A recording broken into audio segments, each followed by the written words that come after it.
Salut à tous, c'est Philippe. Voilà, me revoilà aujourd'hui pour une nouvelle recette. Alors non pas sucrée, mais aujourd'hui ce sera une recette salée, celle de la quiche super bonne et diététique.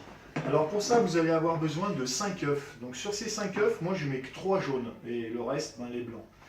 Vous allez avoir besoin de 100 g de flocons d'avoine avec 100 g de haricots rouges, d'accord, avec un oignon émincé. Vous allez avoir besoin aussi de 2 cuillères à soupe d'huile d'olive, bio si possible, du persil. Alors moi d'habitude je mets de la coriandre fraîche, mais aujourd'hui je n'avais pas de coriandre, donc je vais le faire avec du persil. Je pense que ça sera aussi bon. Vous allez avoir besoin aussi donc cuillère à café de l'ail, curcuma, du paprika, du poivre et de la cannelle. Alors la cannelle, pour ceux qui n'aiment pas, vous en mettez pas. Moi j'adore, donc j'en mets de partout.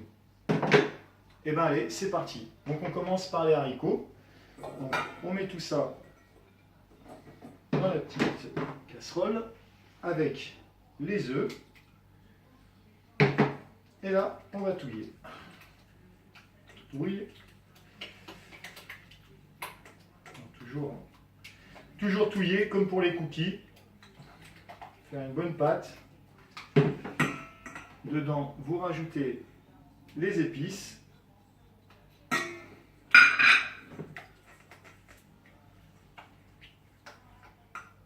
On rajoute l'oignon, donc un oignon. Vous émincez bien comme il faut. On touille le tout. Donc ça va donner une espèce de pâte comme ça, genre. Je sais pas si vous voyez. L'huile d'olive. 2 cuillères à soupe, comme je vous ai dit tout à l'heure. Voilà. Le persil. Donc là, vous n'hésitez pas, pour ceux qui aiment bien, on peut y aller.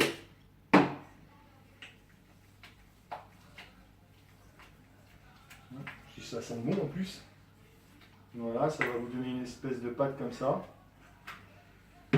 Et là, à la fin, on vient rajouter les flocons d'avoine. Voilà, c'est une recette où vous allez avoir des protéines avec les œufs et des glucides avec les flocons d'avoine. Donc après, vous pouvez mettre, si vous avez envie, du thon, même du poisson. J'ai déjà fait avec du poisson frais.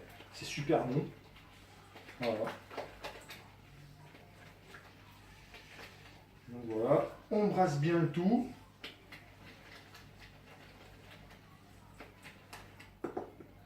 Donc voilà, ça donne ça. Je ne sais pas si vous voyez. Voilà. Donc après, vous prenez un petit caca moule, tout ce qu'il y a de plus banal. Alors moi, j'ai badigeonne avec de l'huile de noix de coco. C'est pas de l'huile, c'est même de la graisse de noix de coco. Donc moi, je cuisine qu'avec ça parce que j'adore ça. Donc après, vous pouvez mettre de l'huile d'olive comme vous voulez. Vous mettez ce que vous voulez dedans, à part du beurre. Voilà.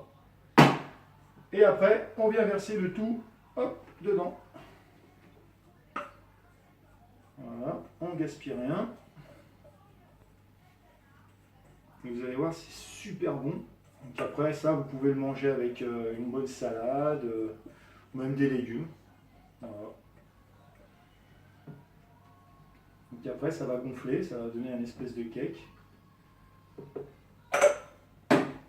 Donc voilà, ça donne ça. Alors, ça, vous le mettez au four, 220 degrés, 20 minutes. De temps en temps, vous plantez un couteau dedans pour voir la cuisson. Voilà, donc c'est ce que je vais faire. Je vais préparer ça et puis on se retrouve après. Allez, à tout de suite. Voilà, on se retrouve 20 minutes après. La cuisson. Donc voici la fameuse quiche. Voilà, petite quiche diététique. On va la couper ensemble, comme ça vous allez voir comment ça se passe à l'intérieur. Allez, on y va. J'espère qu'elle est cuite. Normalement elle est cuite. Alors moi je l'aime bien baveuse, un petit peu, pas trop non plus. Elle est toute chaude encore. Voilà, ça donne ça. Voilà, alors avec ça vous pouvez manger des légumes avec. Vous n'avez pas besoin de féculents puisque il y a des féculents dedans, il y a les glucides, comme il y a le flocon d'avoine et il y a des haricots. Et vous avez votre source de protéines qui sont les œufs. Voilà. Donc moi je mange ça, comme je vous ai dit, avec des légumes. Et je sais que certaines personnes ont du mal à digérer les haricots, parce que des fois c'est un peu lourd, surtout quand on le mange le soir. Moi j'ai une petite astuce, parce que je suis un peu dans ce cas-là. Moi je prends de l'ananas, un ananas bio, et je coupe une petite tranche, et puis je mange ça après le repas du soir, et c'est efficace pour la digestion. Moi je sais en tout cas que ça marche sur moi. Donc voilà, une petite astuce pour vous. Bon, bah, j'espère que cette petite recette elle vous a plu. Et on se retrouve très bientôt pour une autre recette, j'espère. Salut, à bientôt, ciao!